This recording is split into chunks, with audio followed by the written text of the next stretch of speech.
good morning, everyone. Oh, what a day. There is nothing I enjoy being more with my peeps, which includes all the people and everything in the biotic community and in this universe. Ooh, we're cold here on December the 4th. We're in the 11th week of autumn. So sunrise today here is at 7:15. So we don't quite have it yet. We started a little bit earlier. And the sun has now swung from the east to the south, so we can actually see the sun come up behind us. It's not hidden in the east behind the trees. And it swings to the south during the winter, but I'm still not sure we're going to see it today because, well, it's fog, and I don't know if you can tell, but the grass is frozen. So even here in South Carolina, we do get some winter. Right. So another really fun thing going on today is the super moon. The closest the moon will get to the earth all year long was at 6 o'clock this morning. So it's a full moon, it's super moon, it's called the cold moon, and it's really, really close. So we have four super moons in a row. There'll be another one in January. And I don't know if you saw it. I got up a little bit early and saw the moon setting over there in the west. And oh, it was so huge, so huge. So, what else is going on with the stars and the planets and in your world today? What about the biotic community? What's happening there?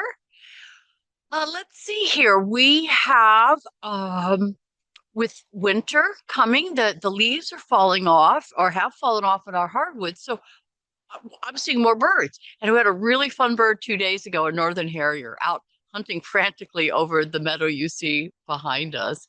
When we think about the biotic community, we think about all the beings that once lived here as well.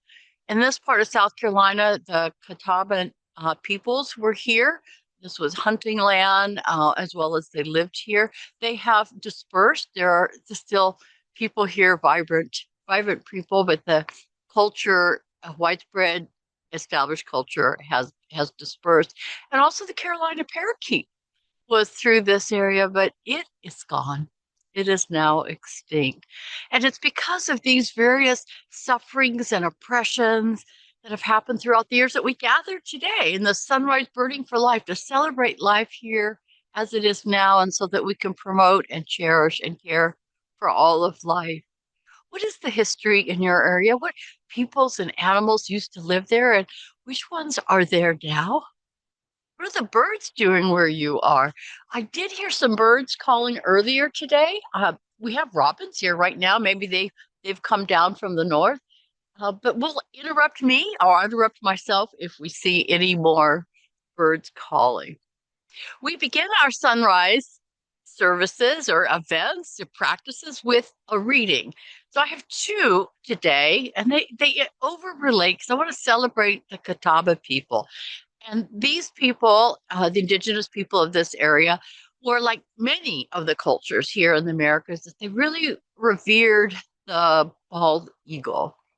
And one quote that comes off of summarizing from the Catawba people that when the eagle soars above, the wings spread wide in wisdom.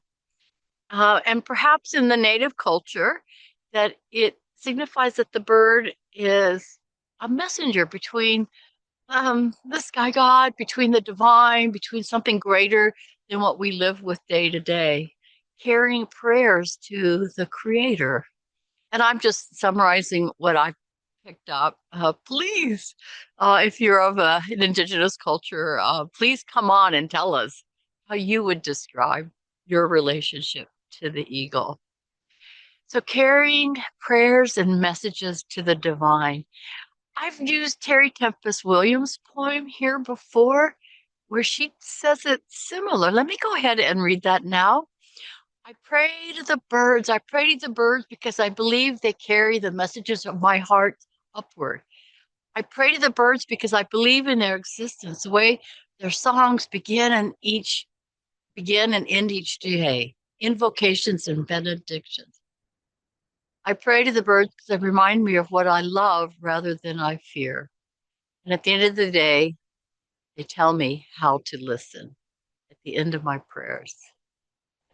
So the eagles, soaring birds, birds in general, tell us how to listen. I've got my hands in my pocket. It's kind of cold out here, right? Right. So I was leading a bird walk on the Saluda River walk in Columbia, South Carolina on Saturday, and one woman and an immature bald eagle flew by right over the lake, probably hunting for fish.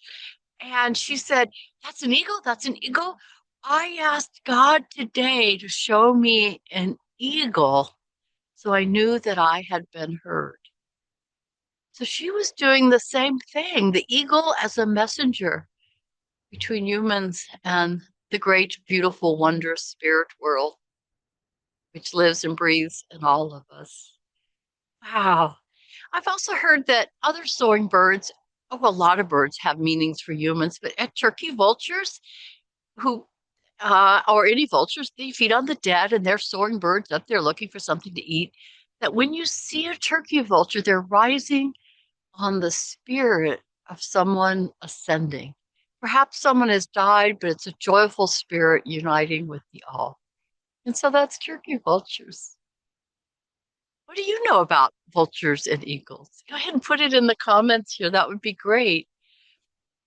Well, what about some of the science and transformative conservation? Well, we want to celebrate the life that's with us, those that aren't with us, because today is World Wildlife Conservation Day. So we pay attention so that we can care for them. So, what are some fun facts about eagles? What is it? The one I liked as well, their eyesight is really good. It's 8 times more ours. They can see a fish from a mile away. I found that just really, really amazing. The females are bigger than the males. That's true of a lot of birds of prey, and their wings can go up to 8 feet. They use the same nesting area and territory every year. They mate for life. And so they come back to the same nest area and maybe add on to it. It can weigh up to 2,000 pounds and be 13 feet deep. So these are just hearing some birds. So they have huge, yeah, I've got Merlin going. Let's just see what. Nope, still hasn't picked up anything. It was too far away. I believe that that was a pileated woodpecker way, way off. Oh, can you see the sun? There she is. Oh, the sun. She rises over all creation, great and small, each and all. Hello, sun. Okay, so what else going on with eagles? They mate for life. What else? Oh, I grew up where there weren't many of them. It was mostly thought to be to DDT, pesticide, maybe 417 pairs in the lower 48. And now there's over, oh, how many are there? 5,000 pairs? It's like a common bird. I think we've seen one here, but I only got a flash of a white tail, so I can't call it for sure. But we could be able to see them here. Now the bald means white, balde. It's an older word, so it doesn't actually mean bald. They do have feathers. They just have a white head. Let's see. Oh, both parents incubate the eggs. That was something I didn't know about. Oh, another fun thing. We often see bald eagles perched in the water, fish, or trying to get ducks or geese or something. They can swim. They will flap. They will do that. But their feathers can get waterlogged, so they need to be careful. Well, there we go. Oh, and then one other thing, if you're enjoy films, often when you have an eagle, you'll hear this great call, and that's not an eagle, that's a red-tailed hawk. The eagle has more of a squeaky sound. I can't quite do it. Can't do it at all, really. So, but that's usually a red-tail that's got that nice high hawk call. So just something to watch out for. So our practice today. I'm going to do a guided meditation because it honors our soaring birds. And I'm going to move off the camera and read this. So I'm going to well, suggest you close your eyes and just follow the guided meditation to be this eagle or this vulture or this crane. Somebody's soaring up there in the sky. Or if you have a picture of a soaring bird, you can look at that. So this is going to be about 3 or 4 minutes. So let me just go ahead and read this. And before I begin, we're just going to take some deep breath. I'm going to enjoy that sun. We're going to relax. We're going to put our feet on the ground. We're going to look around at the world and try to find some birds and beings moving around here. Okay, so here is the meditation.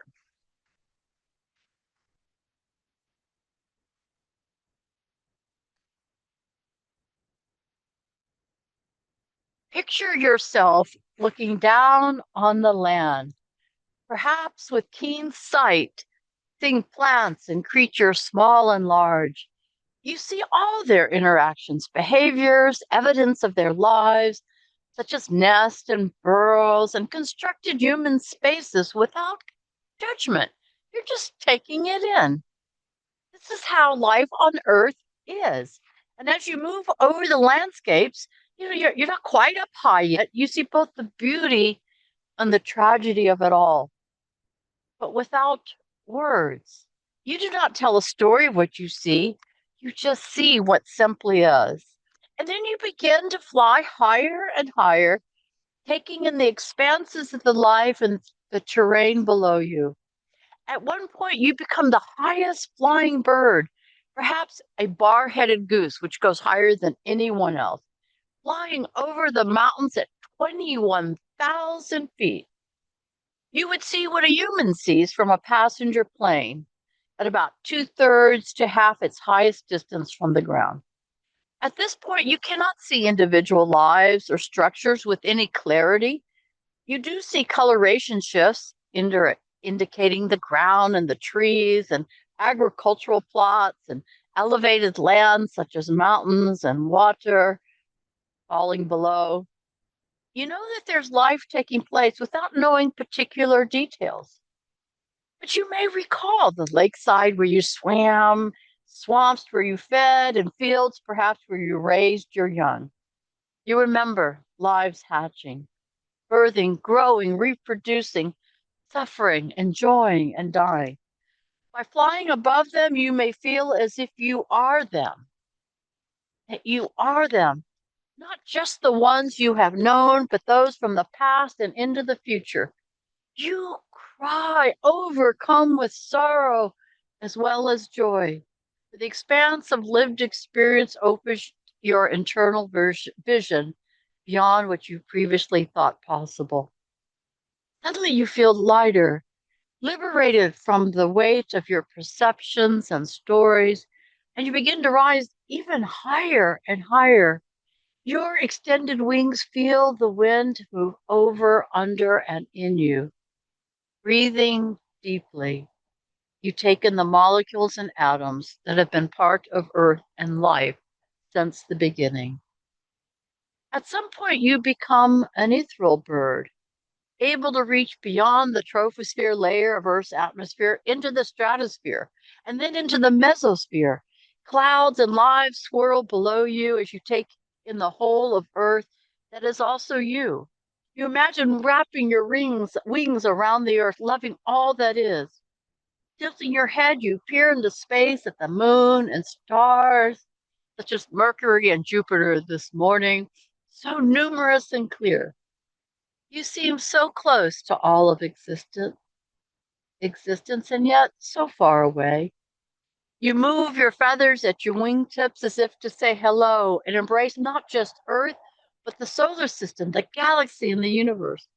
You are so high now that there is no wind, only silence and incredible beauty. You rest in this space, breathing deeply. When you are ready, you begin to spiral down, returning to Earth, discerning ever more clearly the individual lives below you, but now with an embodied sense that they are whole and beautiful, as are you. You've never been so in love with anyone or anything before. And as you land on Earth, your body moves with compassion and peace through your days. Even when you sense pain or despair, you know these feelings are part of a living world where beauty is ever present. You see fully, and gratitude arises that everything happens and without you, and that you and all others are simultaneously participants. That is to say that nothing happens without you and everything happens with you. You are witnesses and partners. You see that you were a silly goose to have placed conditions on your solidarity with all of life that grounds you. Looking down, you see the sweet grass and your fellow geese is dropping and your own. You smile, for it is good to be homed, welcomed, and welcoming to all others. So we look out over this meadow this morning, grounded, flying high, a part of everything. What was that meditation like for you? What did you see? What messages did you receive? So, our questions for the day are: what messages do birds give you? What messages would you like them to give to the world? What messages would you like to give to the world? And what would you tell the birds and what would you hear them say? So we're now coming at the end of our practice this morning. We will meet next week, Tuesday, but then we're going to be in Nicaragua leading a parrot pilgrimage. We'll be doing something like this every day. Check us out. We'll try to go Facebook Live when we can so you could be part of the pilgrimage. And until then, stay safe and remember these words from Neil deGrasse Tyson. Accepting our kinship with all of life is not only good science, it's a soaring spiritual experience. May you soar this day and all days, seeing the beauty that is you and that is all of life.